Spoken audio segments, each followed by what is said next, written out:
This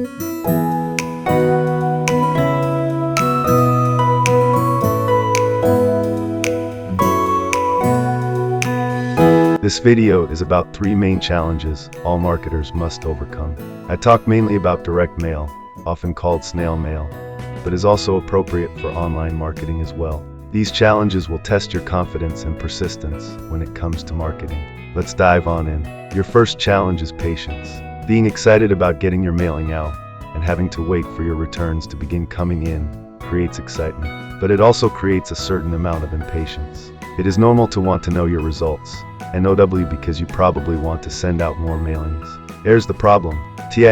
Mail order is also called snail mail for a reason. It's slow. It's not so much a problem with the USPS service, as they really do get mail out in a timely manner in most cases. It's more a problem of our own expectations due to our excitement, and also understanding what happens in the process.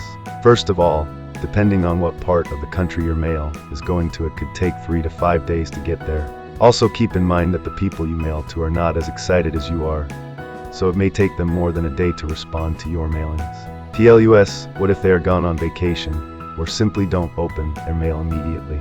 You can figure on another 3 to 5 days for the recipients of your offer to look at it or take action. I've had people respond 3 to 6 months after I mailed, and in a couple cases 2 years after I mailed. But for the most part, people will respond to your offer within a week. Add to that the time it takes to get back to you. This could be another 3 to 5 days. As you can see, it may take 2 to 3 weeks to see any response to your mailings. Of course, online marketing happens much faster, so keep that in mind as well. How best to overcome this challenge? Mail a certain number of your mailings each week. After that initial wait, you should consistently have something coming in. Also, it is better to space out mailings than to do a lump sum all at once. There are so many factors that go into why and when people respond to your mailings, as well as who responds. The second challenge we marketers face is out-of-date postal and email addresses and fake email addresses. Whereas patience is due to excitement, our second challenge is more about discouragement. The first thing you will notice after you get your mail out is what is called a nixie. In fact, nixies will begin to appear within 2 to 5 days, and they keep coming to you. When the post office is unsuccessful in delivering your mailings, nixies are mailings that come back to you due to either people moving and their forwarding order has expired, or they did not leave a forwarding address. In other words, your mailing did not get delivered, so they are returned to the return address that is on the envelope. They show up in your mailbox with a yellow strip on them letting you know they were unable to deliver to the person you mailed it to. Sometimes you will be given a new address if they left a forwarding address, but most often it is unknown. How best to overcome this challenge? Understand the why and what to expect of nixies, and know you are going to get them. Some people will mail to a specific person, but will also add or current resident. The good is, it will get delivered. The bad is, the current resident may not be the same kind of prospect based on the kind of leads you purchased.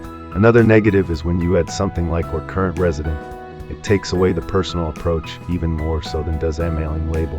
Another negative is if you like to maintain a clean list, you won't be notified of the bad address since it will be delivered anyway.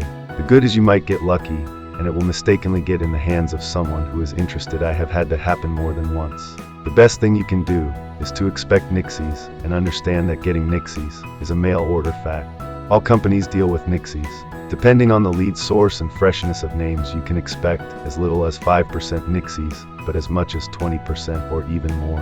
They even had good lead sources that one month a list will have 5% nixies or less, and the next month a list will have 10% to 20%. There are just so many factors involved when it comes to dealing with leads. That is why I say the best source of leads you can have are those from your own house list in which you have grown and managed over time. The problem with that is when you are just starting out, you have no house list or one very small, as it takes time to accumulate a list. The best way to deal with the nixie discouragement is to know you are going to get them in the amount of 5% to 20%. When you get them, simply turn around and send your offer back out to another lead. After all, you have already paid for the material, but unfortunately you have also paid for the postage. Something I do with my print and mail service is to guarantee a 100% delivery. I can do that because when I receive a nixie for the person I am mailing for, I simply remail it, so I can guarantee a 100% delivery with my full service print and mail. Our third marketing challenge is the response rate we get from our mailings. This third challenge to your mail order business is a challenge of doubt. It is also a challenge due to false expectations. Our excitement causes our minds to tell us about all those responses we are going to get from our mailings and how much money we are going to make. There are so many factors that go into people making decisions regarding the offer. It is very difficult to even predict what the outcome might be, since we rarely talk to those who decline an offer. We don't know the reason, as it may be a personal situation, or it might be the offer itself, or how it is presented. That is especially true if it is based on just a 100-piece mailing or less. Even a more credible mailing is not statistically valid, even though it may give some indication. For example, a mailing of 1,000 with no response would be a pretty good indication that something is either wrong with what is being mailed or the source of leads. It's basically impossible to predict what the response will be.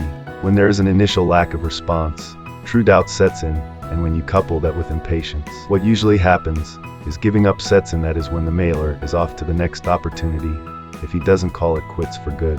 I suggest mailing a minimum of 500 to 1,000 over time to give your program a chance.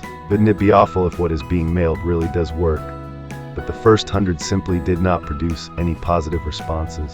That is why I always try mailing 500 to 1,000, just to get a better idea. I do this even knowing that so few is still statistically invalid. How best to overcome this challenge? Become aware of the many factors involved when it comes to positive response, and do not predetermine outcome based on an initial small mailing. Also, you should always evaluate your offer and how you present it and make modifications in it for the next mailing. I have made many small adjustments in my presentations, trying to create that perfect mailing. So what is the answer? I call it my P-word formula. Profits equals persistence plus patience plus prayer, with consistence over time. Thanks for watching. Lon Lindsay, Truth in Marketing.